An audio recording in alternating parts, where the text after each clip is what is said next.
हैं साहब के आगमन पर। सतगुरु को गृह लाओ,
प्रेम से बोलिए सदगुरु कबीर साहिब के पावन चरण कमलों में सारे बंदगी साहे। धनी धर्मदास साहिब के पावन चरण कमलों में साहे बंदगी साहे। चार गुरुवंश 46 के पावन चरण कमलों में साहे बंदगी साहे। परम पूज्य पंच श्री उग्रनाम साहिब के पावन चरण कमलों में साहे बंदगी साहे। परम पूज्य पंच श्री दयानाम साहिब के पावन चरण कमलों में साहे बंदगी साहे। परम पूज्य पंच श्री हुजूर वृंद हरिनाम साहिब के पावन चरण कमलों में साहे बंदगी साहे। परम पूज्य पंच श्री हुजूर प्रकाश हरिनाम साहिब के पावन चरण कमलों में साहे बंदगी साहेब। साहे बंदगी साहेब, साहे बंदगी साहेब। भक्तों से सब प्रेम अनुरोध है, अविलंब अपना स्थान ग्रहण कर लेंगे। सभा में कोई भी व्यक्ति खड़ा हुआ नजर नहीं आए। आसपास जितने भी भक्त हैं कृपया अपना आसन जहां आप हैं वहीं पर ग्रहण कर लें। बिल्कुल शांति धारण कर लें। हमारा समय अनमोल है और इस एक एक क्षण का हमें रसपान करना है। सदगुरु कबीर संत समागम समारोह फाल्गुन मेला वर्ष 2022 कबीर धर्मनगर दामाखेड़ा। आज प्रथम दिवस रात्रिकालीन सभा परम पूज्य पंच श्री हुजूर साहब के आगमन के साथ ही यह मेला प्रारंभ हो चुका है और इस मेले को शुभारंभ करते हुए माननीय महंत श्री राजूदास साहब से हम अनुरोध करेंगे अपने साथियों के साथ सत्य नाम धुन प्रस्तुत कर इस समारोह को गति प्रदान करेंगे। और भक्तों से अनुरोध है जो अभी हलचल है कृपया उसे बिल्कुल स्थगित कर दें। अपने स्थान जहां आप हैं वहीं पर बिल्कुल शांति पूर्वक स्थान ग्रहण कर लें। किसी प्रकार का कोई शोर नहीं, अव्यवस्था नहीं, शांति, व्यवस्था, अनुशासन।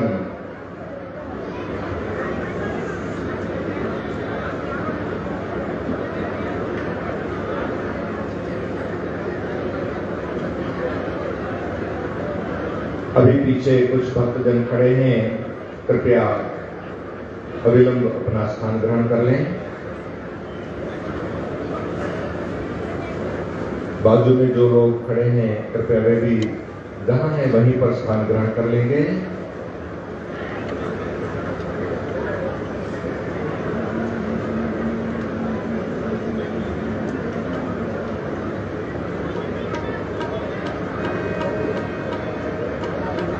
साहब के आगमन की खुशी में हम सदगुरु कबीर धनी धर्मदास साहब वंशावली प्रतिनिधि सभा हमारे सम्माननीय कार्यकर्ताओं से अनुरोध करेंगे साहब का पुष्पहार के द्वारा स्वागत करेंगे।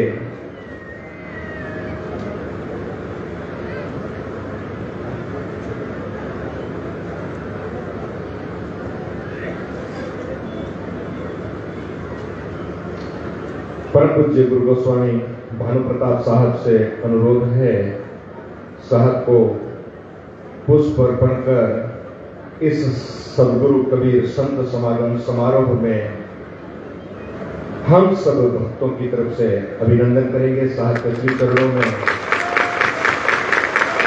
सदगुरु कबीर साहब के पावन चरण कमलों में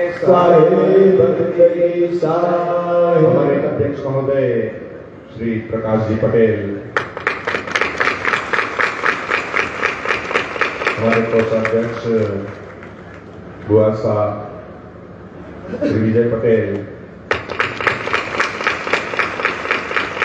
हमारे दिल्ली से पधारे सोनू सोनी,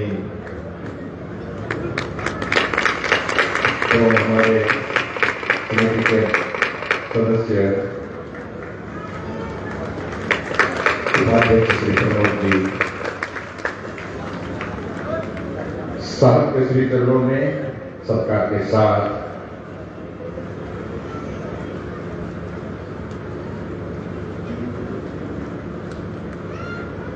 श्री चमन जी, आइए हम श्री चमन जी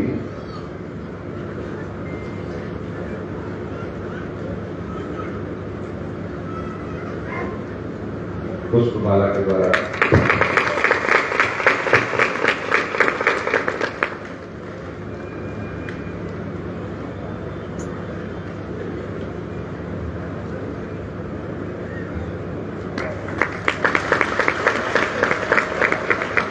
श्री कमलेश जी साहब, श्री ज्ञानी जी,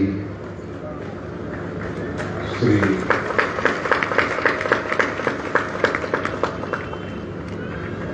शांति जी शर्मा, माननीय श्री माखन बाबा,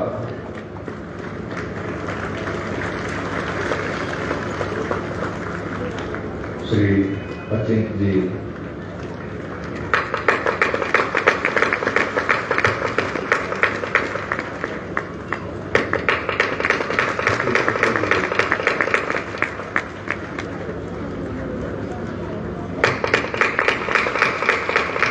और हमारे साथी बंधु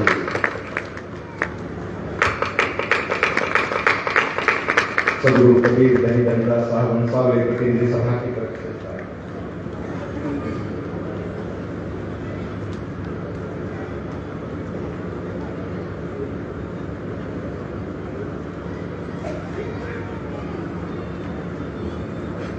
हमारे माननीय मंत्री डॉक्टर राजेंद्र प्रसाद साहब सभी लोग में साहब के श्री चरणों में पुष्पमाला अर्पण करेंगे।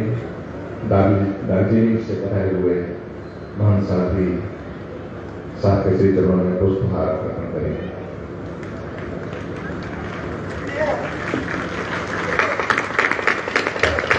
कंचन साहब,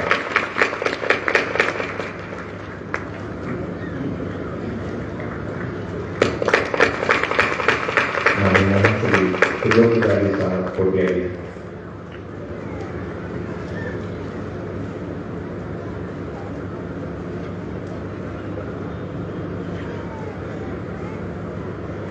नेपाल से पधारे हुए महान साथी प्रधान,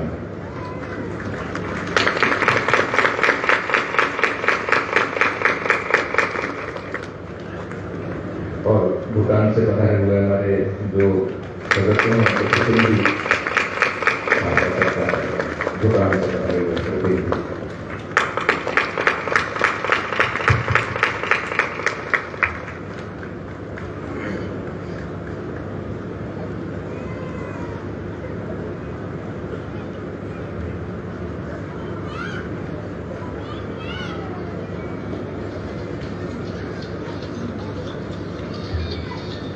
स्वागत के इस कड़ी को विराम देते हुए आइए हम सत्यनाम धुन सदगुरु कबीर संत समागम समारोह की शुभारंभ की सुंदर व्यवस्था के अंतर्गत सत्यनाम धुन माननीय श्री राजूलाल जी साहब साथ के साथ सारे बंदी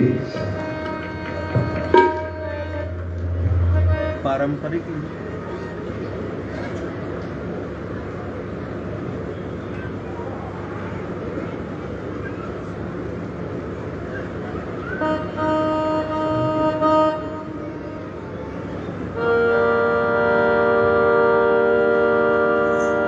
सदगुरु बंदी छोर कबीर साहिब के चरण कमलों में साहिब बंदेगी साहिब। धनी धर्मदास एवं आमिर माता साहिबा के चरण कमलों में साहिब बंदेगी साहिब। भजन वंश मुक्ता परिणाम साहिब के चरण कमलों में साहिब बंदेगी साहिब। पंत श्री हुजूर वृंदावन नाम साहिब के चरण कमलों में साहिब बंदेगी साहिब। पंत श्री हुजूर परम पूज्य प्रकाश नाम साहिब के चरण कमलों में साहिब बंदेगी साहिब। सकल हंस को साहिब बंदेगी साहिब।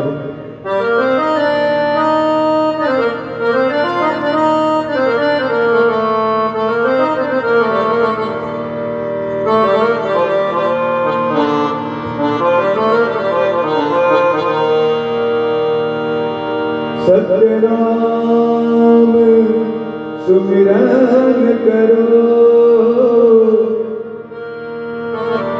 राखो दृढ़ विश्वास।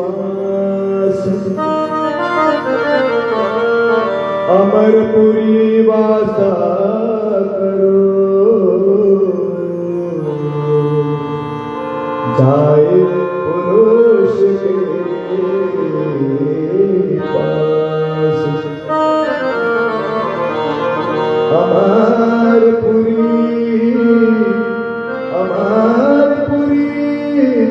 वासा करो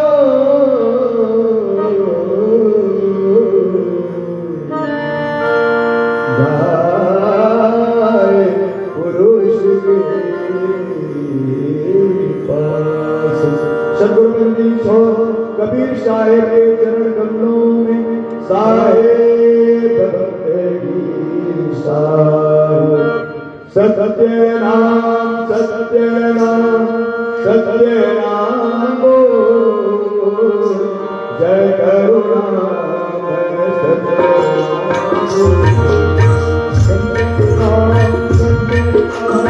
सत्य नाम बोल जय करुणामय सत्य नाम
पंत श्री हुजूर परम पूज्य प्रकाश नाम साहेब के चरण कमलों में साहेब बंदगी साहेब। सदगुरु कबीर संत समागम समारोह माघ की जगह फाल्गुन मेला वर्ष 2022। भक्तों से अनुरोध है बिल्कुल शांतिपूर्वक अपना स्थान ग्रहण कर लेंगे। अब जहां हमें विराजमान हो जाएंगे इस अमृत बेला पर परम पूज्य बंसी के श्री चरणों में करबद्ध निवेदन अपने आशीर्वचनों से हम सभी जिज्ञासु भक्तजनों पर अपनी कृपा सेवा बरसाएंगे। परंतु बंसी के साथ के श्री चरणों में साहेब बंदगी।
सदगुरु आए लोक से देह धरे जगाए, जीवन बंद छुड़ाए के बंदी छोर कहाए।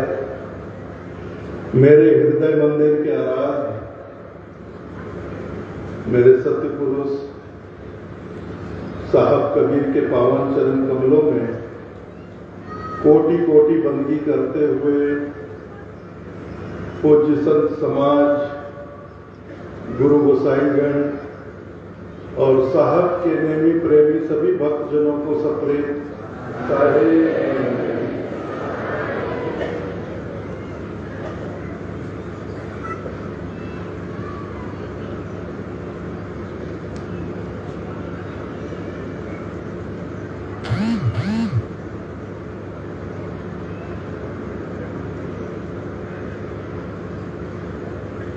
कैसा लग रहा है आप लोगों को?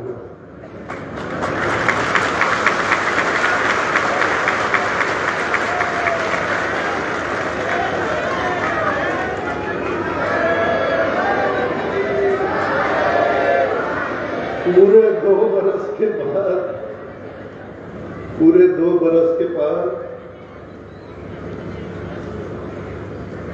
दरस परस का अवसर प्राप्त हो रहा है।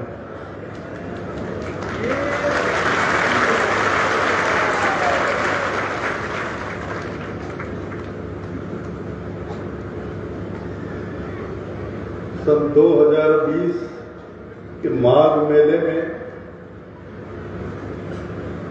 मेला तो हुआ था, उस अवसर पर हमने आपस में दर्शनानंद की प्राप्ति की थी। लेकिन वो मेला बारिश ने धो दिया था। उसके बाद 2021 का मेला कोरोना ने धो दिया। इस बरस का भी माघ मेला कोरोना ने धो दिया। लेकिन साहब की कृपा से मेरे अनुभव में, मेरे जीवन काल में प्रथम बार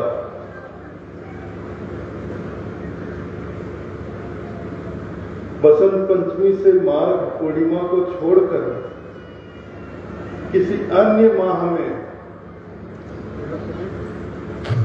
कबीर धर्मनगर दामाखेड़ा में यह संत समागम समारोह का आयोजन हो रहा है। माघ की जगह पे फागुन के महीने में। लेकिन हम सुनते हैं, एक बार हमारे गुरुदेव के कार्यकाल में भी ये चैत्र पूर्णिमा पर हुआ था।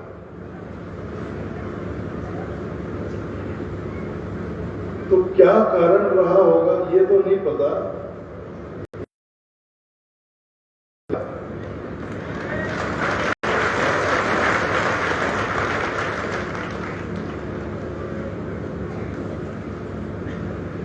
और ये जो कारण है ना, इसको भगाना बहुत जरूरी है। अभी ये भागा नहीं है। अभी वैज्ञानिक बोल रहे हैं, डॉक्टर बोल रहे हैं कि जून के महीने में चौथी लहर भी आएगी, जो अगस्त महीने तक चलने वाली है।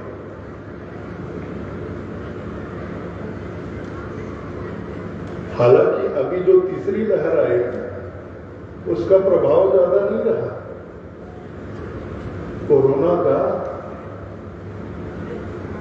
ज्यादा प्रभाव नहीं रहा, क्योंकि हमारे देश में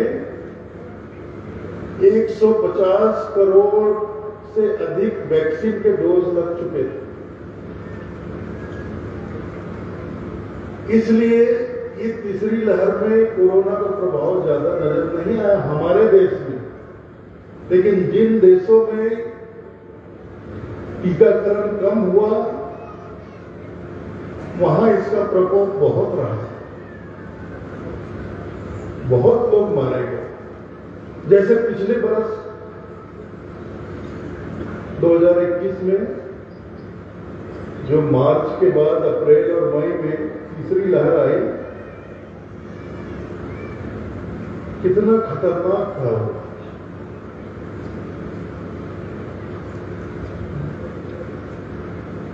मैंने अपने नजदीकी बहुत से लोगों को खो दिया। मैंने अपने बहुत से जानकार लोगों को खो दिया इस महामारी में, और बड़े युवा लोग भी चले गए। 25 साल, 30 साल, 40 साल, 50 साल के लोग चले गए।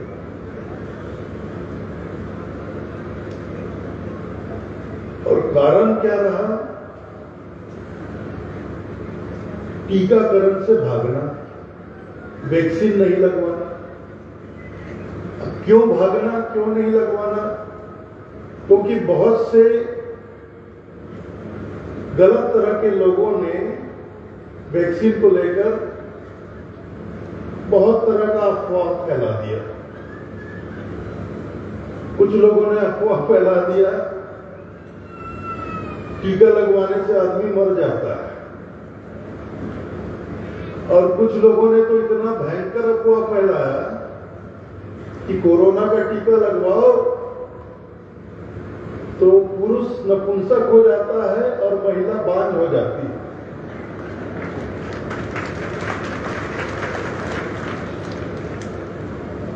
तो जिनकी शादी नहीं हुई या नई नई शादी हुई या जिनको अभी बच्चा नहीं हुआ, वो सब डर के मारे भागने लगे, हमें टीका नहीं लगवाना। अरे नपुंसक हो गए, स्त्री बांझ हो गई, तो फिर हमारी पीढ़ी आगे कैसे बढ़ेगी, हमें बच्चा कैसे होगा? लेकिन ऐसा कुछ भी नहीं, ये सिर्फ अफवाह। मुस्लिम भाइयों के बीच अफवाह फैलाया गया। इस कोरोना वैक्सीन में सुअर की चर्बी मिली हुई है। वो लोग वैक्सीन से भागने लग गए, हमें नहीं लगवाना। कुछ देशों ने तो बहिष्कार ही कर दिया कि हमारे कुछ मुस्लिम देश थे, उन्होंने पहले तो बहिष्कार ही कर दिया कि हमारे देश में कोरोना का वैक्सीन नहीं लगेगा।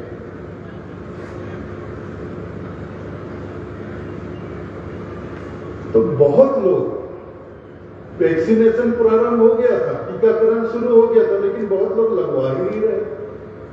इसलिए पिछले साल जो तीसरी लहर आई थी वो बहुत घातक थी। बहुत लोग हमसे बिछड़ गए, और ये आप सभी लोगों को अनुभव होगा।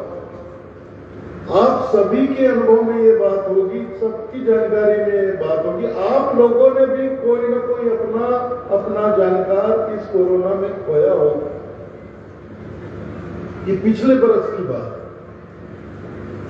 लेकिन दूसरी लहर में जो डेल्टा वेरिएंट आया, लेकिन अभी जो इस साल ओमिक्रॉन आया, तब तक तो इस देश में 150 करोड़ डोज लग चुके थे, पता ही नहीं चला। अरे मुझे 2 बार हो गया भाई, मैं आपको बता रहा हूं। जब शुरू में आया 2020 में, तो दीपावली के बाद अब कुछ लापरवाही हो गई, लोगों का आना जाना रहा। अब यहां तो साहब का दरबार है, रोज बहुत जगह से लोग आते रहते हैं, जाते रहते हैं। तो पता नहीं कहां से आया, कैसे आया।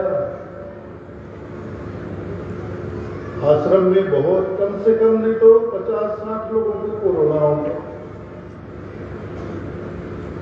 मेरे पूरे परिवार को हो गया, मेरी माता जी को हो गया, उदित मुनि को हो गया, तमाम बच्चों को हो गया। लेकिन दिक्कत नहीं हुई। 1-2 दिन बुखार आया, ठीक हो गए सब।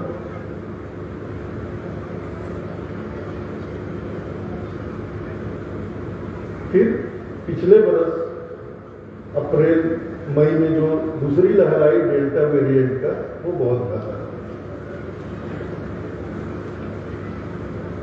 तो हम लोगों ने जब वो लहर आई तो बहुत ही स्ट्रिक्ट, मतलब सख्त व्यवस्था हमने आश्रम में की थी। जब वो लहर अपने चरम पर था, तब हमने 1 महीने के लिए पूरा आश्रम बंद कर रखा था। समाधि मंदिर बंद कर रखा था, भंडारा में बाहरी यात्रियों का प्रवेश बंद कर रखा। तब सब बच गए। जो सबसे घातक था डेल्टा वेरिएंट, सब बच गए। लेकिन पता नहीं कहां से उदित मुनि फंस गए अकेले। होली का त्योहार था, जमकर होली खेले, बच्चों के साथ खेले, बाहर निकलकर खेले। होली के कुछ दिनों के बाद 2-4 लोग आश्रम में फिर से हो गए पॉजिटिव।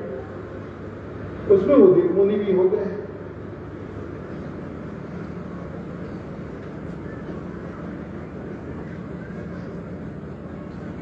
लेकिन साहब की कृपा से 2-4 दिन में स्वस्थ हो गए। लेकिन पिछले बरस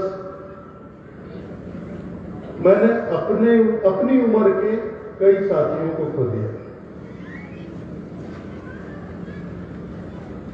हमारे कबीर पंथ के कई साहब के भक्तगण इस महामारी के चपेट में आ गए, हमसे दूर हो गए।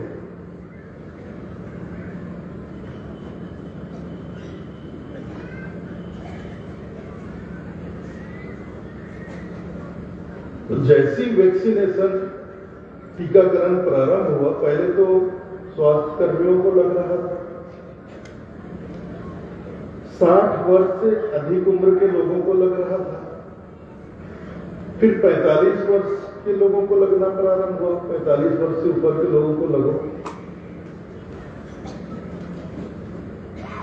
तो मैं अपनी माता जी को अपने साथ ले जाकर, दामागढ़ में प्राथमिक स्वास्थ्य केंद्र है, वहां टीकाकरण प्रारंभ, मैं अपनी माता जी को लेकर वहां गया, माता जी को टीका लगवाया, मैंने भी लगवाया, और 45 साल से जितने भी लोग ऊपर के थे सबको मैंने टीका दिया।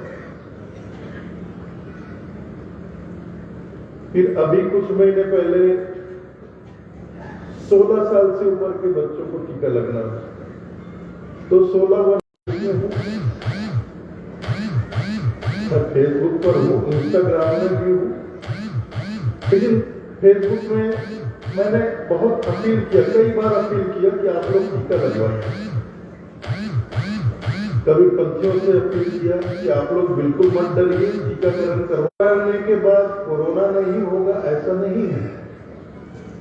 टीका लगवाने के बाद भी कोरोना हो सकता है, लेकिन टीका लगवाने के बाद कोरोना जानलेवा नहीं हो सकता।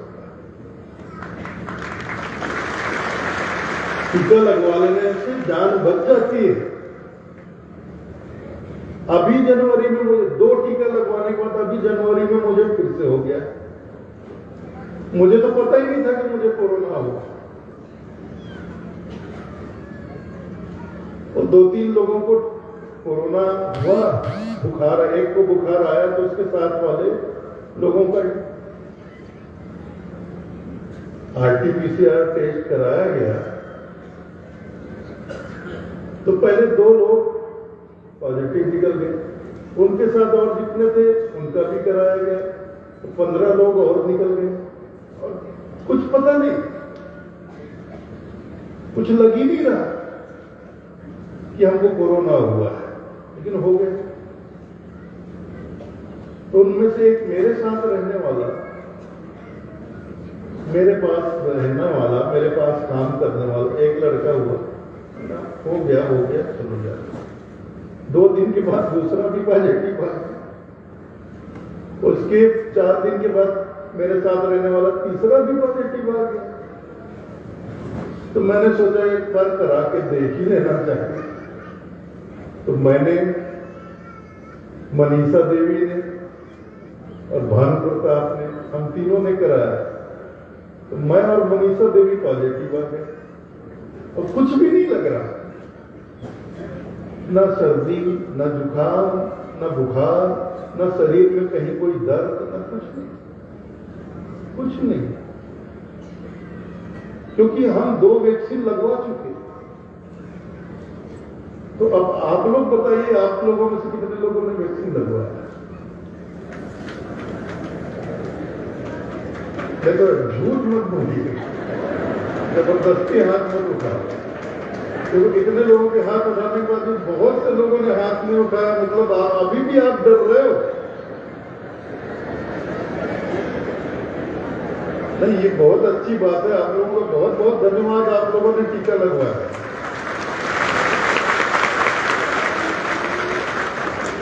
ये जो महामारी आई है ना 2 साल से, अगर आप सोचते होंगे या हम सोचते हैं कि इसको सरकार भगा देगी, केंद्र की सरकार इसको भगाएगी, राज्य की सरकार इसको भगाएगी, अरे तो ये कोई चोर डाकू है कि डंडा लेकर इसको भगा देगी सरकार? जब तक इस देश का एक एक आदमी, चाहे राज्य सरकार हो चाहे केंद्र सरकार हो, अपना सहयोग प्रदान नहीं करेगा, तब तक ये महामारी नहीं जाएगी, नहीं भागेगी। इसलिए हर एक व्यक्ति को जो टीकाकरण के लिए पात्र है उसको जरूर तत्काल टीकाकरण करवा लेना चाहिए।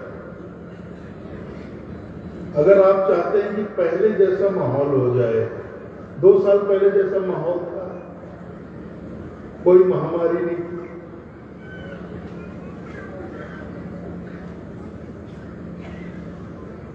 अभी 2 साल से हम महामारी के बीच जी रहे हैं।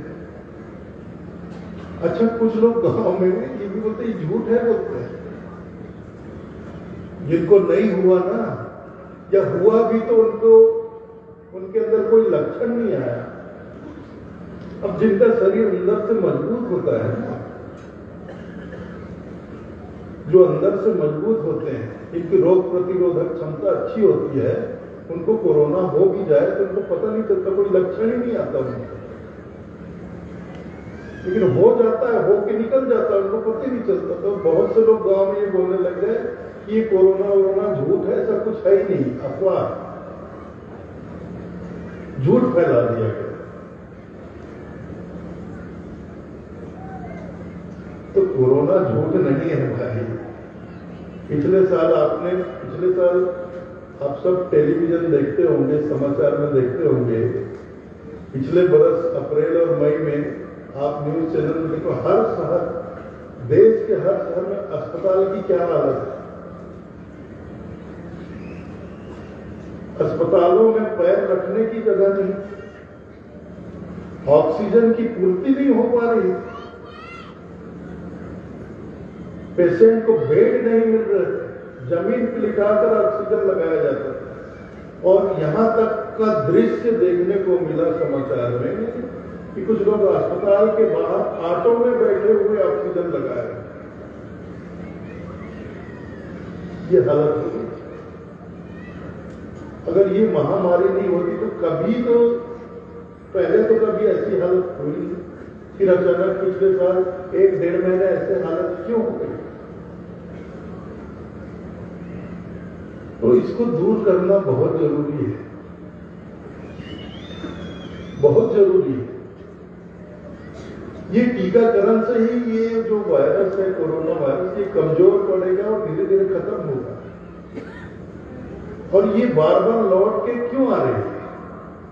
जो लोग टीकाकरण नहीं करवा रहे हैं ना, उनके अंदर प्रवेश करके ये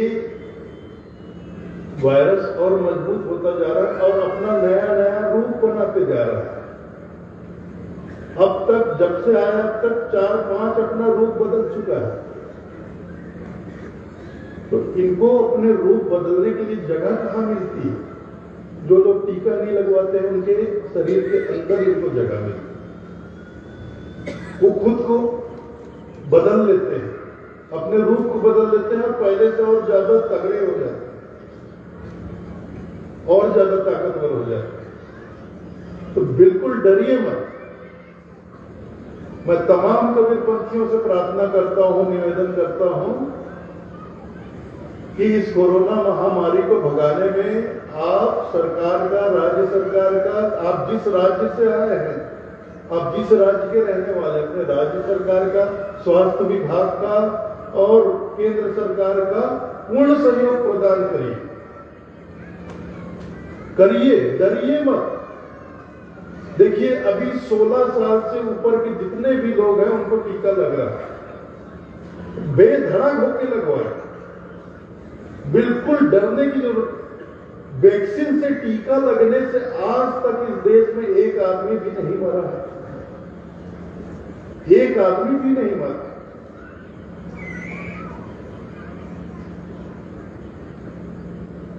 और कुछ जो अफवाह फैलाया गया कि पुरुष नपुंसक हो जाता है, स्त्री बांझ हो जाती है, ये भी गलत है।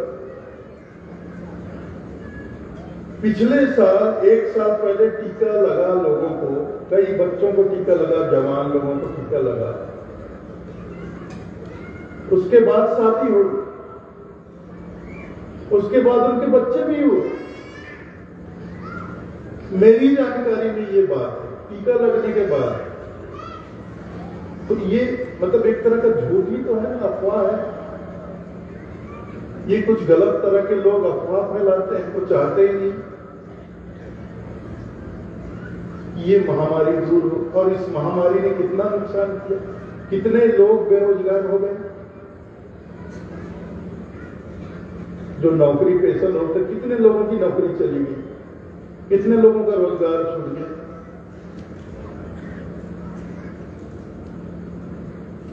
अरे यहाँ की बात देखिए, ये तो साहब का दरबार है।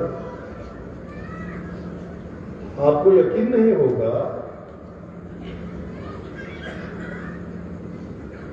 2 साल से यहाँ का आश्रम का खर्च चलाने के लिए हमें कर्मचारियों की संख्या घटानी पड़ी, क्योंकि हमारे पास कोई यहाँ आश्रम में नोट छापने की तो मशीन लगी नहीं है, या आश्रम में यहाँ दरबार में रुपए पैसे के पेड़ तो नहीं लगे हुए हैं।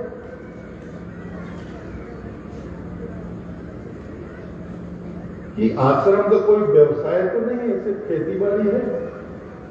तो जो भी धन आता है वो आप लोगों से ही आता है। यहां इस आश्रम का जो भी खर्च, चाहे ये मेले का खर्चा, भंडारे का खर्चा, जो साल भर भंडारा चलता है, त्योहारों में भंडारा चलता है, और जो ये साल में 3 त्योहार मनाया जाता है, जो सबसे बड़ा ये त्योहार संत समागम समारोह,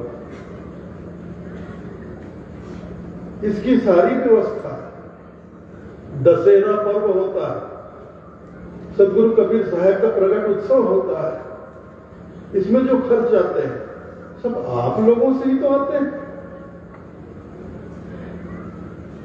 दर्शनार्थी दर्शन के लिए आप आते हैं, मेले ठेले में आते हैं, और यहाँ जो आप भेंट दक्षिणा दान कर जाते हैं उसी से पूरे साल का खर्चा चलता है। हाँ, अनाज के मामले में हमारा आश्रम आत्मनिर्भर है। कम से कम चावल के मामले में तो छत्तीसगढ़ को वैसे भी धान का कटोरा कहा जाता है। कम से कम चावल हमारे आश्रम को कभी खरीदना नहीं पड़ता है।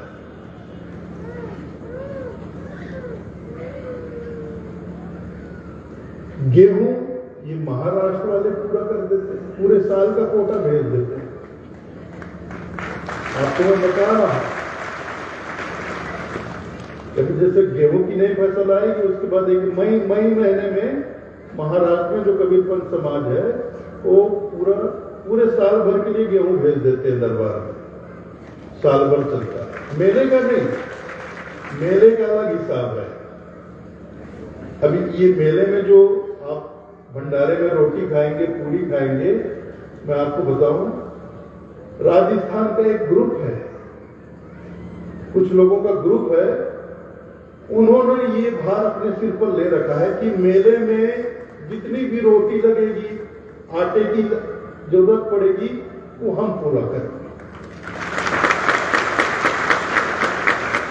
मेले में। और ऐसा नहीं है कि वो यहाँ आते हैं और लाके 2 लाख 4 लाख 5 लाख रुपए दे देते हो कि हमारे तरफ से आटा यहाँ लगाइए पकड़, ऐसा नहीं। पूरी टीम लेके आते हैं, यहाँ आने के बाद वो खुद जाके आटा खरीदते हैं, रोटी बेलने वाले से लेकर रोटी सेकने वाले तक का खुद व्यवस्था करते हैं।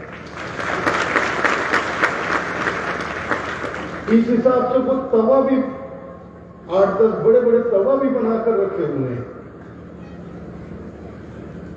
और परोसने का काम आप लोग, आपके बीच के ही सारे कार्यकर्ता कर देते हैं।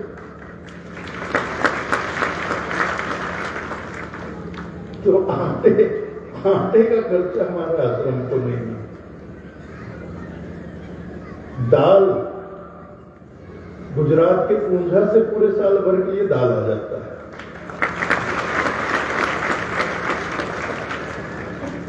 गुजरात में ऊंझा है ना, ऊंझा एक नगर है, जिला महसाणा में ऊंझा नगर है, जो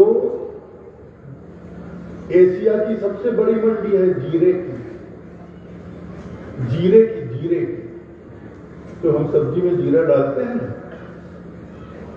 तो उस शहर से आश्रम में पूरे साल भर के लिए डाला जाता है, लेकिन मेले के लिए नहीं, त्योहार के लिए। मेले के लिए आश्रम को दाल खरीदना पड़ता है,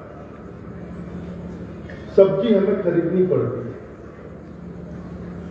तेल हमें खरीदना पड़ता है। तो ये बाजार में मिलता है, कोई फुकट में तो देगा नहीं बाजार में, उसकी कीमत चुकानी पड़ती है, उसके लिए धन चाहिए। धन कहां से आता है? आप लोगों से आता है। और 5-6 बरस पहले मैंने कह दिया था, स्पष्ट कह दिया था, पहले हर साल, अब ये गुरुदेव के जमाने से होता आ रहा था कि मेले से पहले दीपावली, जैसी दीपावली का त्योहार होता था, हमारे आश्रम से 20-25 लोग मेला सहायता राशि संग्रह करने के लिए रसीद बुक लेकर अलग अलग प्रदेशों में चले जाते थे। वहां नगर गांव जहां जहां भी कबीरपंथी है उनके घर जाकर मेला व्यवस्था के लिए सहयोग राशि एकत्रित करते थे। वो एकत्रित करके लाते थे, फिर उससे मेले की व्यवस्था होती थी, सारा खर्चा चलता था। लेकिन फिर मैंने देखा कि धीरे धीरे मेला बढ़ रहा है, आप लोग ऐसे ही आते हैं और ऐसे ही बिना मांगे बिना बोले ही इतना कुछ यहाँ छोड़ जाते हैं कि हमको आपके घर तक जाने की जरूरत नहीं है।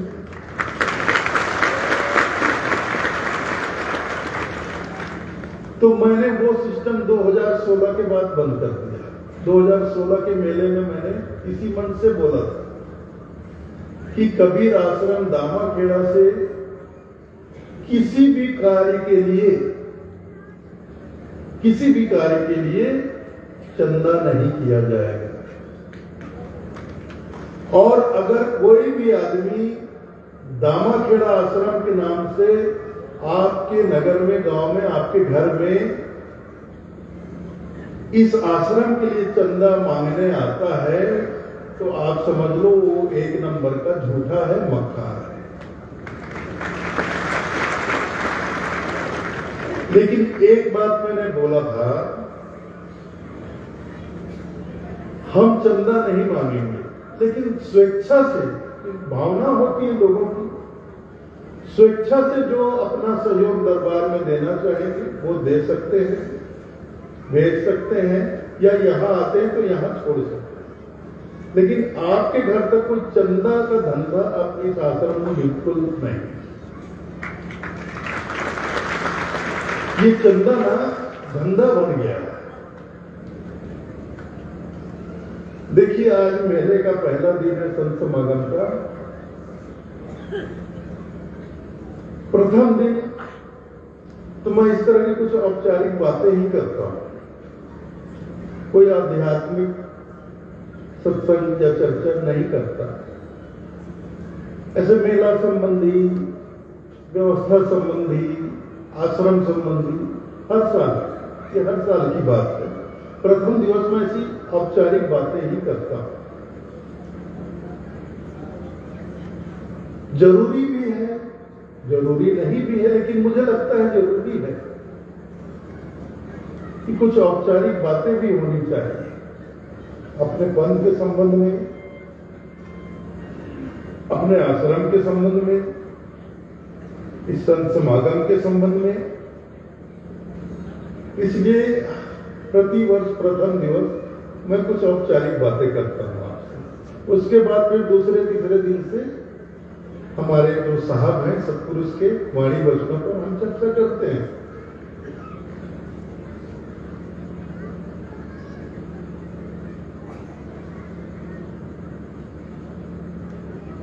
तो स्वेच्छा से जो देना चाहे, तो कुछ लोगों ने सुझाव दिया उसी बरस 2016 में, कुछ लोगों ने सुझाव दिया जब मैंने बंद कर दिया कि अब हमारे यहां से कोई नहीं आएगा आपके यहाँ, कम से कम सहयोग राशि धन लेने तो कोई नहीं आएगा।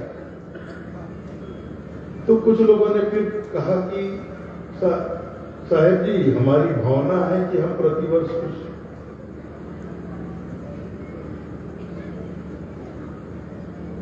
तो आपके यहां से कोई नहीं आएगा, तो दया करके ऐसा करिए कि एक आपकी संस्था का जो बैंक अकाउंट नंबर है वो पब्लिक कर दीजिए, जिसे अपने भाव से, अपनी इच्छा से, स्वेच्छा से जो यहाँ भेजना होगा, अर्पण करना, वो अपने शहर से, अपने नगर से, गांव से सीधे ट्रांसफर कर भेज देगा अकाउंट। तो संस्था के द्वारा संस्था जारी किया गया था, मुझे तो पता नहीं, संस्था के द्वारा जारी किया गया था, लेकिन उससे पहले 2000 कुछ नहीं मांगना चाहिए भैया, मुझे अभी कुछ नहीं मांगने वाला। अभी आप लोग जो दे, स्वेच्छा से जो दे रहे हैं, भरपूर है, भरपूर है, बहुत है बाबा, बहुत।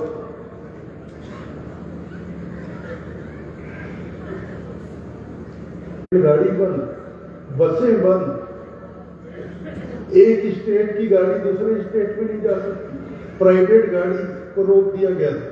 आप अपने निजी वाहन से एक प्रदेश से दूसरे प्रदेश नहीं जा सकते, ताकि कोरोना यहां से वहां ना चला जाए। इतना भयानक रूप था पिछले वर्ष।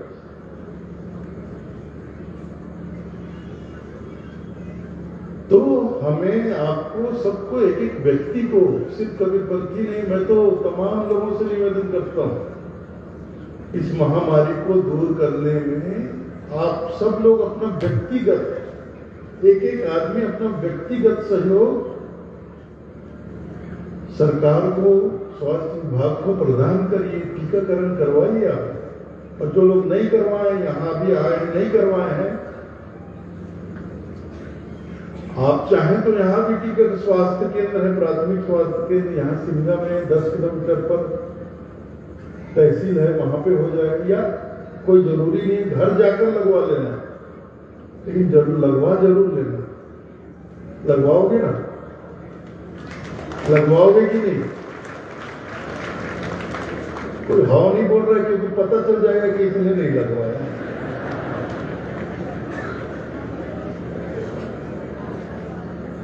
अरे ऐसा मत करो भैया, लगवाओ।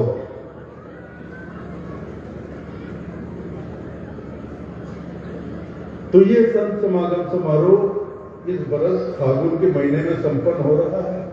आज प्रथम दिन है, और मैंने सोचा नहीं था प्रथम दिन इतने सारे लोग जुड़ जाएंगे। आमतौर पर प्रथम दिन संत समागम में इतने लोग नहीं जुड़ते, लेकिन ज्यादा ही लोग नजर आ रहे हैं। तो इससे अंदाजा लग सकता है कि आने वाले 2 दिन के बाद ये मेले की रौनक क्या होगी।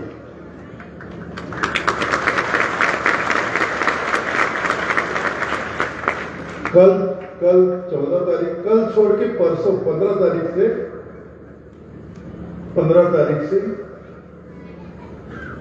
बिल्कुल वही रौनक होगी जो माघ पूर्णिमा के अवसर पर देखने को मिलता है।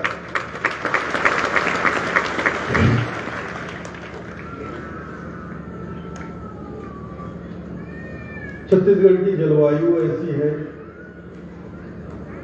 कि यहाँ फागुन के महीने में, फरवरी के बाद दोपहरी थोड़ा गर्म हो जाता है। अब जो उत्तर की तरफ से आए हैं, इधर राजस्थान, दिल्ली, हरियाणा की तरफ, तो मार्च में इतनी गर्म नहीं, उधर का मौसम इतना गर्म नहीं होता है। लेकिन ये मध्य भारत है ना, तो छत्तीसगढ़ में मार्च के महीने में दोपहर 12 बजे से 4 बजे तक थोड़ी गर्मी हो जाती है। उसके बाद जैसे जैसे शाम होती है और दिन ढलने के बाद तो मौसम ठंडा हो जाता है। लेकिन आपको मैं बताऊं, हैरानी होगी, अप्रैल में और मई में, अप्रैल और मई में छत्तीसगढ़ का टेम्परेचर, तापमान 46 से 47 डिग्री तक जाता है। 46 से 47 डिग्री तक। और मुझे बहुत अच्छी तरह से याद है, जब मैं 20 बरस का था, 1988 में, 1988 की बात है, अप्रैल में रायपुर, हमारी राजधानी रायपुर, उस समय तो हम मध्य प्रदेश में थे, तो रायपुर हमारा जिला था। अप्रैल में रायपुर का तापमान 48 डिग्री तक गया था। दुकानों के अंदर जो प्लास्टिक के सामान थे ना, प्लास्टिक के सामान वो टेढ़े मेढ़े अपने आप गर्मी से टेढ़े मेढ़े हो गए। उस समय टेप रिकॉर्डर चलता था, टेप रिकॉर्डर कैसेट होते थे, कैसेट लगाकर चलाया जाता था टेप रिकॉर्डर। वो दुकानों में कैसेट टेढ़े मेढ़े हो गए, कितनी गर्मी पड़ी। और राजस्थान में तो 2-4 जगह ऐसा है जहां पे 50 डिग्री से ऊपर चला जाता था तापमान गर्मी में, शायद जैसलमेर की तरफ बहुत गर्म होता है। लेकिन अभी कोई दिक्कत नहीं है, सिर्फ दोपहर में आपको थोड़ी गर्मी लग सकती है। और मौसम जैसे गर्म होता है तो यहाँ रात को क्या है, हमारे छत्तीसगढ़ में मच्छर का बहुत प्रॉब्लम। तो रात को ये मच्छर ना आपके कान में बीन जरूर बजाएंगे। और जो कल से आए होंगे आज रात को सुन भी लिए होंगे।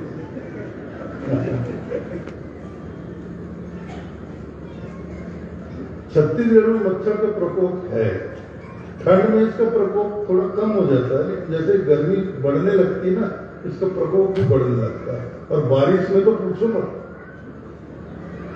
बारिश में पूछो मत, मलेरिया डेंगू, मलेरिया डेंगू।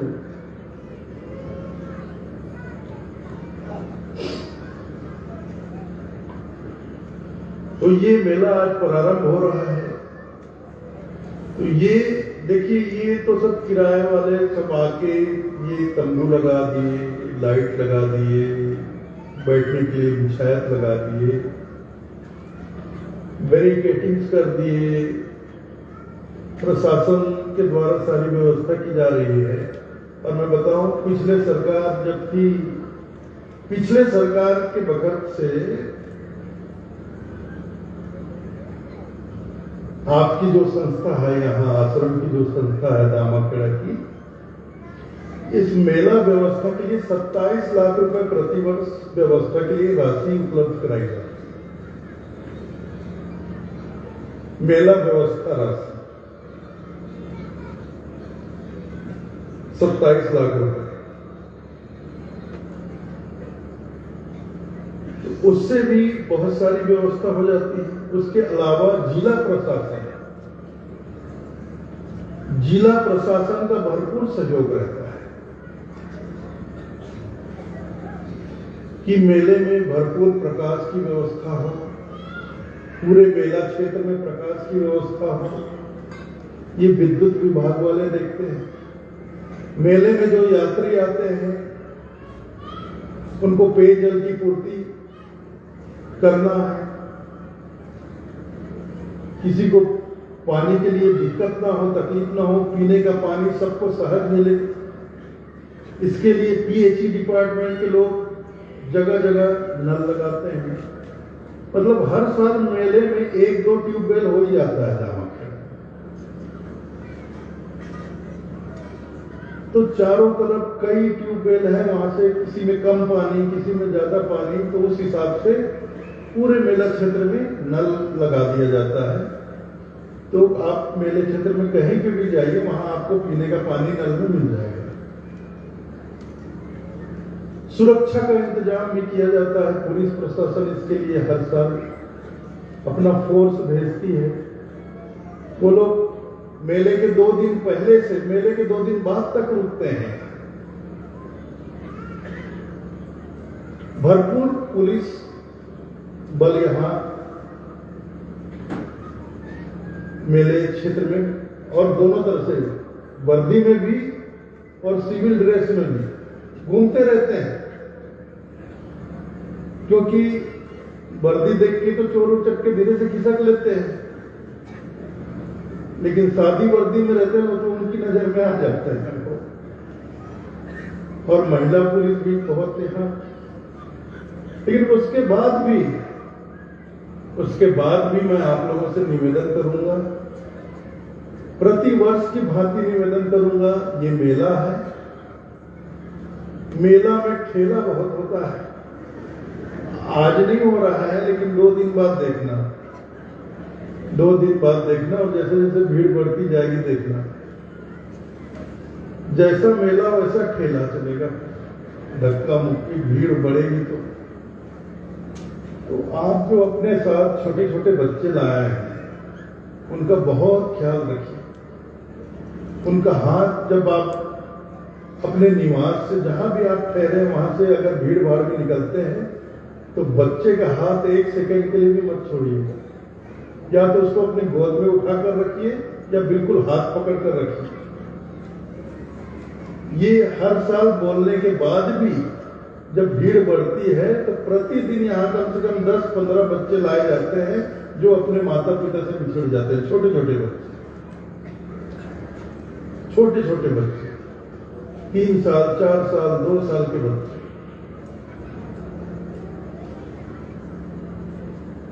और दूर दूर से अपना घर बार परिवार छोड़कर आप मेले में आए, तो आप अपने स्वास्थ्य का भी बहुत ध्यान रखें।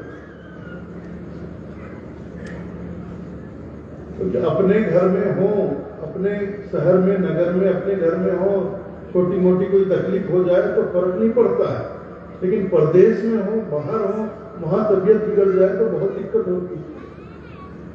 तो अपने स्वास्थ्य का भी बहुत ध्यान रखिए। स्वच्छ पानी का ही प्रयोग करिए, स्वच्छ पानी ही पीजिए, कहीं का भी पानी उठाकर मत पीजिए। कहीं से भी दूषित खाद्य पदार्थों का सेवन मत करिए। भंडारे में जाइए, भंडारे में आपको देखिए, भंडारे की भी व्यवस्था है।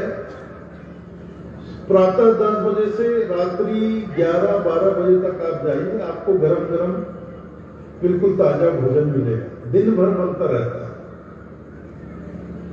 लगातार, ऐसा नहीं कि बना के सवेरे रात तक के लिए रख दिया जाता है, लगातार बनता रहता है। उधर लोग भोजन करते जाते हैं, इधर बनता जाता है, लोग भोजन करते जाते हैं। तो ये दरबार का भंडारा है, निःशुल्क भंडारा है। आप लोगों के सहयोग से ही चल रहा है और इसमें कोई बंदिश नहीं है कि एक आदमी एक दिन में एक बार ही भोजन करेगा कि 2 बार ही करेगा। नहीं, ये साहेब का भंडारा है। जय बार मानते रहते हैं, बार जाके। लेकिन बस इतना ध्यान रखिए, गुरु दरबार में, साहब के दरबार में जो हमें खाने को मिलता है वो भोजन घर में मिलता है। ये प्रसाद है। भंडारे में जाते हैं तो जो भी आपको प्राप्त होता है, दाल, चावल, रोटी, सब्जी, जो भी, ये गुरुद्वारे से आपको प्राप्त हो रहा, ये प्रसाद है।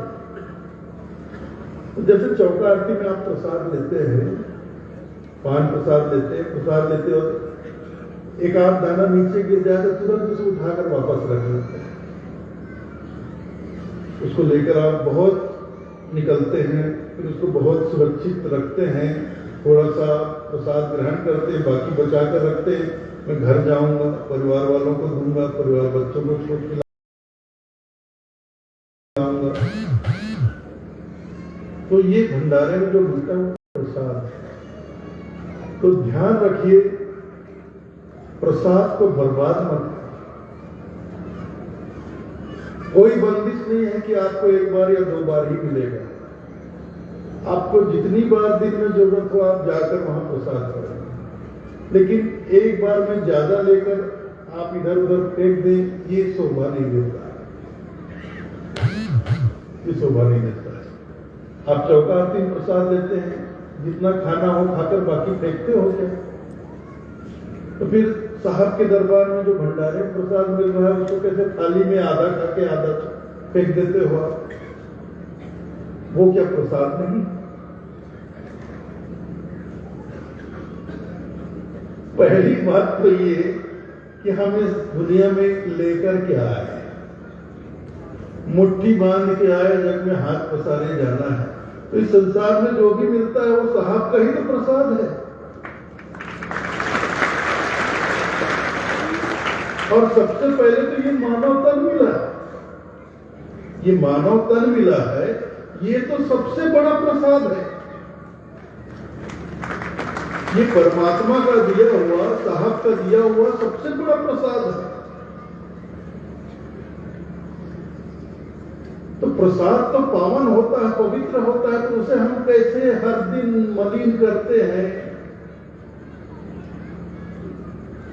विकारों के साथ उसे सानते हैं, इस तन को दूषित करते हैं।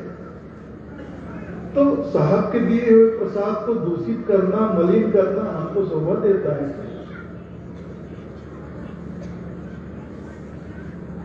तो सबसे पहले तो इस तन को संभालिए, मानव तन को, इसको दूषित होने से बचाइए, इसको मलिन होने से बचाइए। ये बहुत पावन है, पवित्र है, क्योंकि हमें हमारे साहब ने ये तन प्रदान किया है।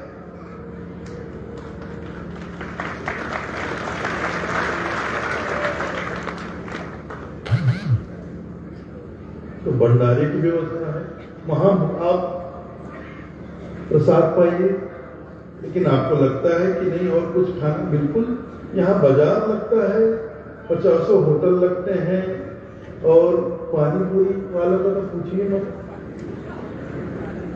पानी पूरी, मैं तो कहता हूं पानी पूरी का आविष्कार जिसने किया है, निश्चित रूप से भारत में ही हुआ है, उसको भारत रत्न मिलना चाहिए। नहीं क्या? बच्चे से लेकर 80 साल के बूढ़े तक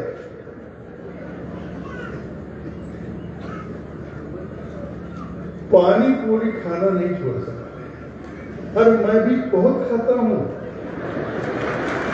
बचपन से। स्कूल यहाँ तो हम छठवीं क्लास तक में यही पढ़ा, दामाखेड़ा में, यहाँ नहीं मिलता था। तो मेरी जो बड़ी बहन है ना, मैं 6वीं पढ़ता था, वो 8वीं में पढ़ती थी। उसके बाद हाई स्कूल था ही नहीं दामाखेड़ा में। तो गुरुजी ने वहां रायपुर में एक घर बनाया, सन 76-77 में घर बनाया। फिर 78 में 1978 में मैं 7वीं और मेरी बड़ी बहन हाई स्कूल पढ़ना, हम सब बच्चों को ले जाके रायपुर में स्कूलों में एडमिशन करवा दिया। तो वहां जब स्कूल गए तो स्कूल के आगे 2-3 ठेले लगते थे। पहले शुरू सोचता था ये क्या है, ये बच्चे जाके खाते थे, ये गोल गोल सा दिखता है। मैं देखता था गौर से, अब कम से कम 15 दिन तो देखा ही होऊंगा। तो शुरू से हिम्मत नहीं हुई खाने की। देखता था, जब खाने की छुट्टी होती थी तो घर से हमको टिफिन मिलता था, टिफिन लेके जाओ, रोटी कभी पराठे लेकर जाते थे, अपना टिफिन खा के फिर खाने के बाद घूमते थे स्कूल के आसपास, खेलते थे, बच्चे तो थे। तो देखता था क्या निकालता है बक्से से, फिर उसको अंगूठे से फोड़ता है, फिर उसमें कुछ आलू चना डालता है, फिर उसको मटके में डाल के पता नहीं क्या भरता है और दोने में डाल देता है, और बड़े चाव से लोग खाते हैं। फिर धीरे धीरे मेरे संगी साथी बने स्कूल में, संगी साथी बने। तो उन्होंने कहा आ तू भी खा, तू भी खा, आजा आजा बोला। पहले तो बहुत संकोच हुआ, क्या है, मैंने कभी खाया नहीं, क्या है। मैंने पूछा कुछ गलत सलत तो नहीं है भैया इसमें? नहीं कुछ नहीं, खा के तो एक मजा आया। पहली बार मैंने पानी पूरी गोलगप्पे, हमारे छत्तीसगढ़ में गुपचुप बोलते हैं, और आपके वेस्ट बंगाल में और इधर आप नेपाल में पुचका बोलते, पुचका। ये बैठे हैं मान साहब, अभी आए थे कुछ, इधर बैठे हुए ये नेपाली लोग, इधर बैठे हुए लोग, ये लोग पुचका बोलते, वहां भी मिलता है। तो पहली बार मैंने पहला पीस मुंह में डाला, ऐसे लगा कि मैं धन्य हो गई। क्या चीज है, क्या चीज है, किसने बनाई ये चीज? वो दिन है जब मैं 10 साल का था और आज मैं 54 साल का हूं, आज तक मैंने पानी पूरी खाना नहीं छोड़ा। मेरे अब घर में पानी पूरी बन जाती, पूरी बाजार से मिल जाता है, उसका पानी घर में बन जाता है। और मैं कसम से बता रहा हूं, मैं 25 से 30 पानी पूरी एक बार में खाता हूं। और मेरा भी रिकॉर्ड मेरे घर में तोड़ने वाला कौन है मालूम? 10 साल का बच्चा, ये भानु प्रताप का बेटा है ना, वो मुझसे भी ज्यादा खा जाता है।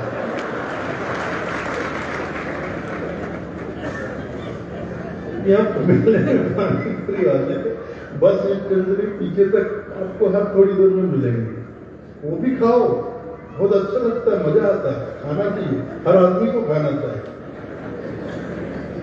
पानी पूरी एक ऐसी चीज है कि हर आदमी को खाना चाहिए, खाया करो।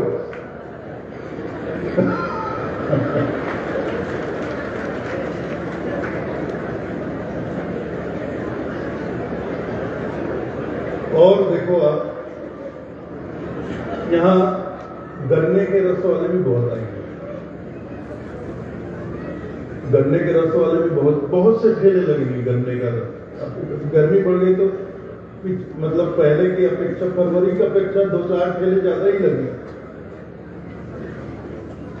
तो गन्ने का रस भी पीजिए आप, लेकिन बिल्कुल ताजा, देखिए आपकी ताजा निकल रहा है, ताजा निकलता हुआ रस ही पीजिए। ऐसा नहीं कि पहले का निकला हुआ रखा है वो दे दिया और आप पी गए, पेट आपका खराब हो जाए, ऐसा नहीं होना चाहिए। आपको लगता है कि होटल में समोसा देख के खाने की इच्छा हो गई, तो पूछ ले ताजा बना है कि ताजा बना हो, आप खा लीजिए, कोई दिक्कत नहीं। चाय की चिंता, चाय वाले तो आपके पास दिन भर आपके पास ही आकर घूमेंगे, जैसे रेलवे स्टेशन में घूमते हैं ना, जैसी रेलगाड़ी आकर खड़ी हुई तो आपको चाय के लिए प्लेटफॉर्म में नहीं उतरना पड़ता, वो खुद ही डिब्बे के अंदर आ जाते हैं आपके सीट तक। तो यहां भी आपके सीट तक पहुंचेंगे चाय वाले, सुबह 4 बजे से लेकर रात 12 बजे तक, कोई दिक्कत नहीं, चाय पीजिए। मैं भी पीता हूं दिन में कम से कम 2 या 3 कप, लेकिन मैं दूध वाली नहीं पीता, मैं काली चाय पीता हूं या ग्रीन टी। पहले दूध वाली पीता था, लेकिन अब दूध से थोड़ा गैस हो जाता है तो दूध वाली मैं नहीं पीता, काली चाय पी लेता हूं। चाय पीने में कोई दिक्कत नहीं, चाय, कुछ लोग कहते हैं चाय बहुत नुकसान करता है, लेकिन हकीकत में ऐसा नहीं है। चाय जो है, अगर उसको कंट्रोल से, बेहिसाब अगर कोई पीता हो तो नुकसान करेगा ही। कुछ भी आप बेहिसाब कुछ भी लो, अमृत को भी बेहिसाब पी दोगे तो मर जाओगे। किसी किसी लिमिट होनी चाहिए, समझ रहे हो ना? अब पानी, कुछ लोग बोलते हैं पानी खूब पिया करो, पानी खूब पिया करो।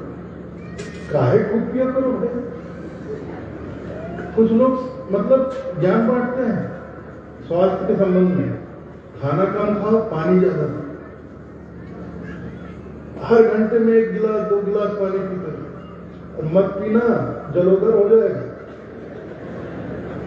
सही बता रहा हूं, कभी ज्यादा पानी नहीं पीना भाई। कितना खाना है, कितना पीना है, ये तो शरीर खुद ही संकेत के देता है जी। आप भोजन करने बैठो, भोजन करने पेट भर जाता है, आपके मस्तिष्क को संकेत, पेट संकेत दे देता कि बस अब मेरा कोटा पूरा हो गया, और ज्यादा नहीं खा सकता मैं। वैसा ही पानी है, पानी पियो, प्यास खत्म हो गई बस, लेकिन 1 गिलास और भरो, फिर भरो, 3-3 गिलास आदमी पानी पी जाता है। ज्यादा पानी पियोगे ज्यादा पेशाब होगा, ज्यादा पेशाब होगा, आपके शरीर से जो आवश्यक तत्व हैं, ठीक है, जो शरीर के अंदर टॉक्सिन वगैरह वो तो निकलेंगे, लेकिन जो जरूरी तत्व है वो भी शरीर के साथ बाहर निकल, पेशाब के साथ बाहर निकल जाएगा, आपके शरीर में उसकी कमी हो जाएगी। इसलिए अति मत करिए। और खासकर मैं कुछ आजकल नेचुरोपैथी वालों को देखता हूं, वो लोग बहुत दावे के साथ कहते हैं एलोपैथी छोड़ो, एलोपैथी का भयंकर साइड इफेक्ट है, मत खाओ एलोपैथी। नेचुरोपैथी, हर्बल प्रोडक्ट, आजकल हर्बल के नाम से लूट रहे हैं लोग। आयुर्वेद, जड़ी बूटी, ये फायदा नहीं करेगा तो नुकसान भी नहीं करेगा, ऐसा संभव ही नहीं है भाई। दुनिया में ऐसी कोई चीज नहीं है जिसका साइड इफेक्ट नहीं है। हम जो सांस ले रहे हैं, हम सामान्य जो सांस ले रहे हैं उसका भी साइड इफेक्ट है।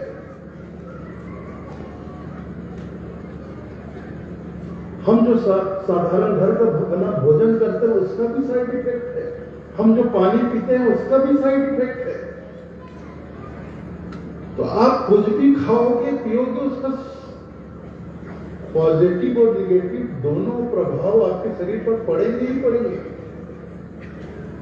ज्यादा खाओगे अनडाइजेशन हो जाएगा, दस्त लग जाएगा या उल्टी हो जाएगी, फूड पॉइजनिंग हो जाएगा, इन्फेक्शन हो जाएगा।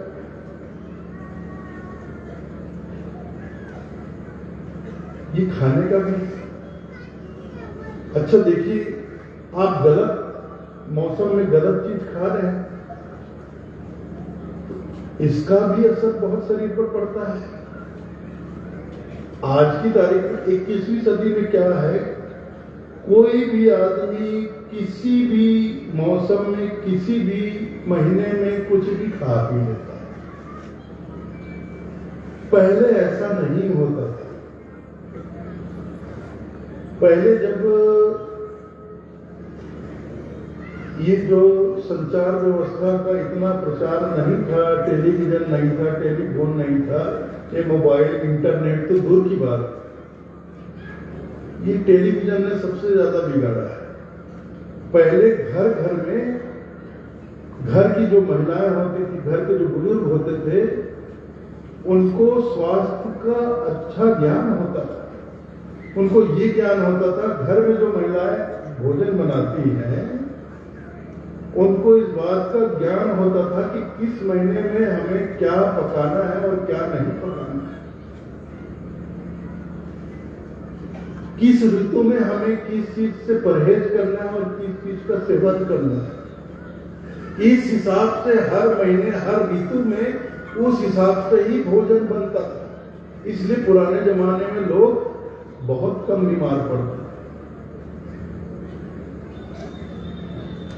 अब ठंड का महीना चल रहा है, रात को भोजन कर रहे हैं, एक एक डेढ़ डेढ़ कटोरी दही खाए जा रहे हैं, तो सर्दी जुकाम से तो मरेगा। कब होगा उसका, कब?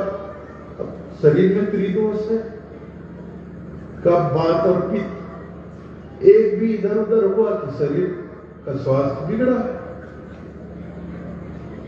तो पुराने लोगों को ये इस बात की जानकारी होती थी कि किस मौसम में कौन सा दोष बिगड़ सकता है।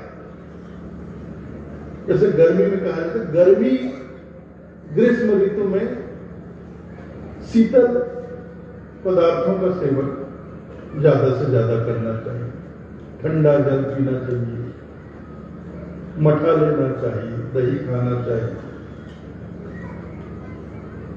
जो शरीर को शीतलता प्रदान करे, पित्त को ज्यादा अधिक ना बढ़ने दे। लेकिन फिर वर्षा ऋतु आते हैं, वर्षा ऋतु बारिश वर्षा होती, लेकिन जो आसमान में बादल छाते हैं उससे सूरज की गर्मी टकराती है, तो बादल में पानी होते हैं तो उसको वाष्पीकरण, उससे उमस, मौसम बहुत उष्ण हो जाता है। आप सबने महसूस किया बारिश के मौसम में उमस बहुत होती है। तो सिर्फ वातावरण में उमस नहीं, शरीर के अंदर भी उष्णता बढ़ती है। हमारे शरीर के अंदर भी उष्णता बढ़ती है। बारिश में गर्म चीज खाने से बिल्कुल बचिए। कभी भी गर्म चीज खाने का प्रयास मत करिए बारिश में। तरावट वाली चीजें खाइए जो शरीर को तरावट प्रदान करे।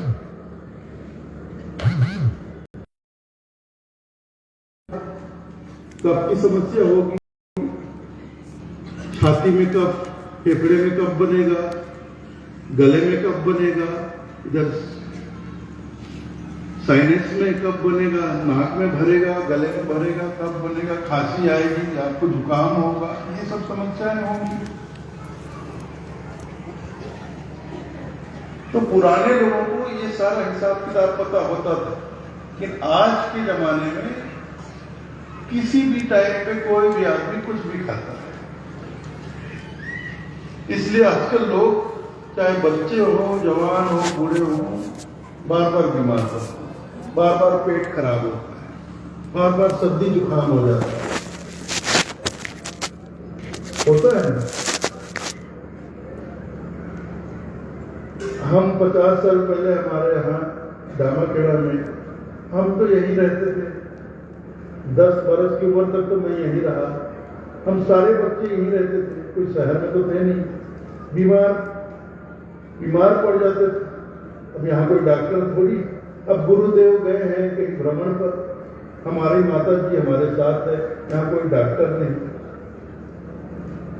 तो वही घरेलू नुस्खे से माता जी हमारा हमको शहद के साथ दवा चटा देती। तो पुराने जो लोग थे ना, वो ऐसी कहावत है कि भारत पुराने जमाने में भारत देश के हर घर की रसोई में औषधि पड़ी हुई थी। घर की रसोई ही दवा खाना होता था पुराने जमाने में।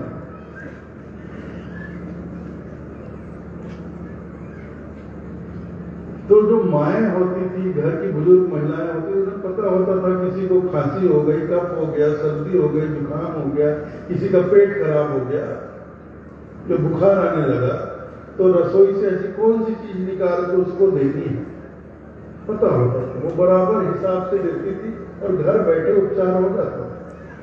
कहाँ उस जमाने में इतने डॉक्टर होते, दूर किसी बड़े शहर में, 2 बड़े शहर में, रायपुर में भी उस जमाने में मुश्किल से 5-7 डॉक्टर रहते थे। एक सरकारी अस्पताल था, 5-7 डॉक्टर।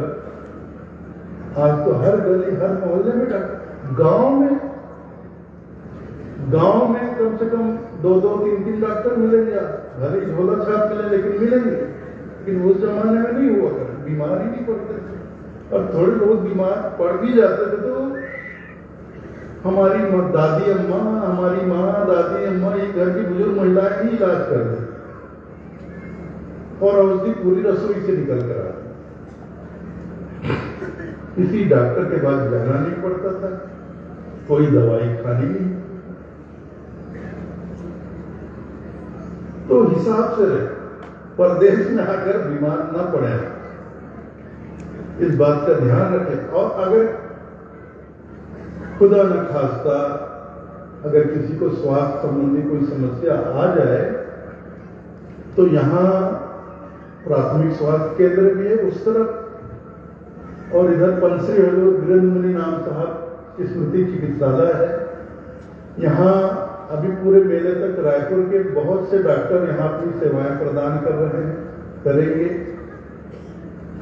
और नियमित रूप से यहाँ 3-4 डॉक्टर 24 घंटे रहेंगे, हैं, रहते हैं, हमेशा रहते हैं। 4 डॉक्टर तो रहते ही हैं, महिला डॉक्टर भी है, पुरुष डॉक्टर भी हैं। कोई भी तकलीफ हो वहां जाकर आप दवा औषधि ले सकते हैं। लेकिन मैं तो कहूंगा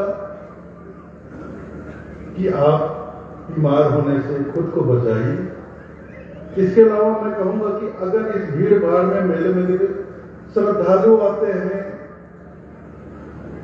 दर्शनार्थी आते हैं, तो उसके साथ भीड़ होती है, तो उनके साथ साथ कुछ गलत तरह के लोग भी प्रवेश कर जाते हैं। इस भीड़ भाड़ का फायदा उठाने के लिए कुछ गलत तरह के लोग भी भीड़ भाड़ में घुस जाते हैं और वो ताक में रहते हैं कि कब किसी का सामान चुरा दे, किसी का रुपया पैसा चुरा दे। और आजकल पॉकेट मारों का सबसे फेवरेट है मोबाइल।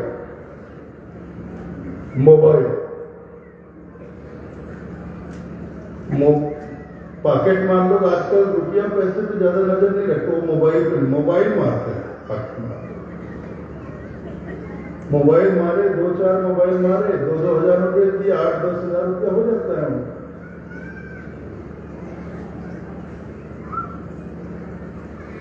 और अच्छे होशियार लोगों का मोबाइल गायब हो जाता है।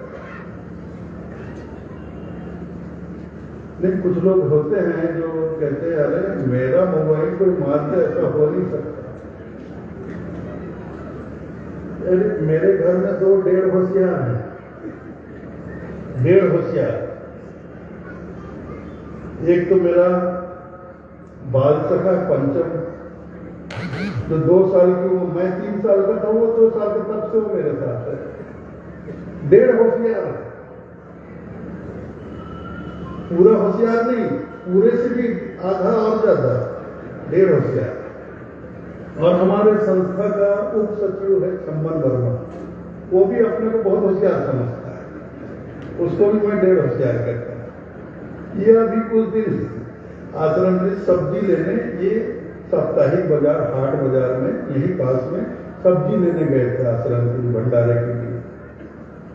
थोड़ी देर के बाद पता चला दोनों का मोबाइल गायब, एक साथ दोनों का मोबाइल गायब। तो ऐसा यहाँ बहुत होगा। ये मत सोचना कि ये धर्मनगर है तो यहाँ सब धार्मिक लोग ही होंगे। ये कलयुग है भैया, धर्मनगर में ही सबसे ज्यादा धार्मिक लोग रहते हैं। इस बात को आप हमेशा याद रखना। गलत तरह के लोग भी आएंगे तो अपने सामान का, एक तो मैं हमेशा कहता हूं कि मेले ठेले में आते हैं भीड़ भाड़ में, तो कभी कीमती सामान लेकर ना आए। क्या जरूरत है? जितनी जरूरत है उतना रुपया पैसा लेकर आए। कीमती सामान है, आभूषण है, कीमती मोबाइल घर में छोड़ा, सस्ता मोबाइल लेके आ जाओ। और आप महिलाओं से भी मैं कहूंगा कि आप मतलब किसी की शादी ब्याह में थोड़ी जा रहे हैं, किसी की बर्थडे पार्टी में थोड़ी जा रहे हैं कि एकदम श्रृंगार बटाओ सोना चांदी पहनकर।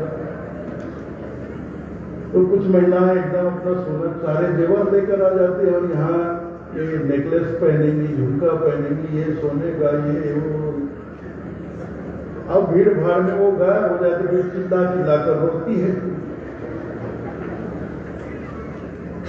कि मेरा हार चोरी हो गया, मेरा कान का झुमका चोरी हो गया, तो ये चोरी हो गया। तो चलो ये चोरी चारी तक तो बात ठीक है। यहाँ पुलिस व्यवस्था है, ये स्कूल है प्राइमरी स्कूल, यहाँ पुलिस बल तैनात है, वहाँ उनका ऑफिस बना हुआ है और हर जगह आपको 2-4 पुलिसकर्मी मिलेंगे। तो आपके साथ कुछ भी गलत होता है तो आप उनको बता सकते हैं। और सबसे बड़ी बात मैं ये कहता हूं कि हमारी जो बहन बेटियां आती हैं, ये गलत तरह के लोग उन पर गलत नजर रखते हैं, उनके साथ छेड़छाड़ करते हैं, ये सबसे गंदी बात है, बहुत गंदी बात है। कम से कम यहाँ धर्मनगर में, साहब की नगरी में, इस धार्मिक समारोह में आकर ये सब कुछ नहीं होता है। और मैं बच्चियों से, अपनी बेटियों से, अपनी बहनों से कहना चाहूंगा, अगर आपके साथ इस मेले में कोई भी गलत व्यवहार करता है तो आप डर कर चुप मत रहिए। कोई भी कहीं पर भी आपके साथ कोई गलत व्यवहार करता है, हर आदमी के पास, हर बच्चों के पास मोबाइल है, आप तुरंत उसका फोटो खींचिए और बिल्कुल आप घबराइए मत। अगर आपको सीधे पुलिस के पास जाने में डर लगता है तो आप संस्था के कार्यालय में जाइए, हमारे संस्था के कार्यकर्ता बैठे, उनको बताइए, वो आपको लेकर पुलिस के पास जाएंगे। लेकिन ऐसे लोगों को बिल्कुल कतई आप डर कर माफ मत करिए, छोड़िए मत। आप चुप रह जाते हैं, डर के मारे चुप रह जाते हैं, शांत रह जाते हैं, तो उन लोगों का हौसला और बढ़ता है, हौसला और बढ़ता है, फिर और ज्यादा वो बदमाशी में उतर जाते हैं।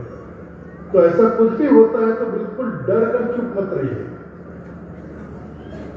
बिल्कुल ऐसे लोगों का कहीं भी कुछ मेले में आप लोगों कहीं भी कुछ गलत आवारा किस्म के लोग नजर आए ना, तो चुपचाप उनका वीडियो बना लीजिए और आप संस्था के कार्यालय में दीजिए। आप सीधे नहीं जाना चाहते पुलिस से मत जाइए, आप संस्था के कार्यालय में दीजिए। संस्था के जो कार्यकर्ता है, पदाधिकारी हैं, वो पुलिस से मिल लेंगे वो लोग। लेकिन ऐसे लोगों को आप छोड़िए मत,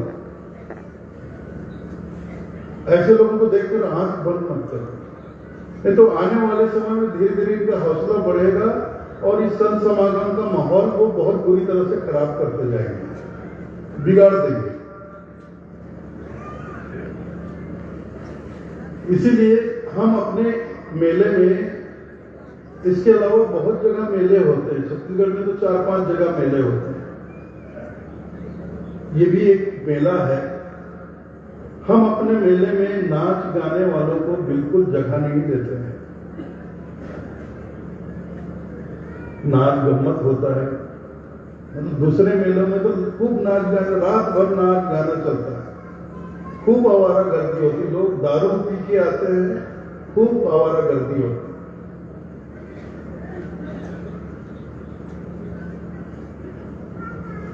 लेकिन यहाँ हम लोग कभी भी, गुरु जी के जमाने से कभी भी किसी नाच गाने वालों को मेले में हम लोग बिल्कुल जगह नहीं देते हैं, ताकि वातावरण खराब ना हो। तो ये कुछ औपचारिक बातें थी जो मैंने आप लोगों से कही।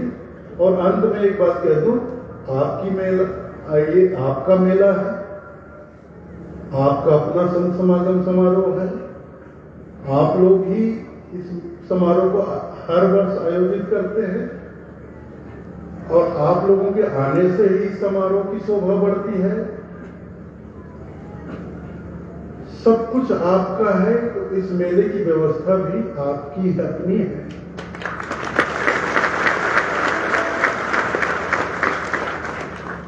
तो इस मेले की व्यवस्था को, शांति और व्यवस्था भी आपको ही बनाना, किसी के साथ दुर्व्यवहार न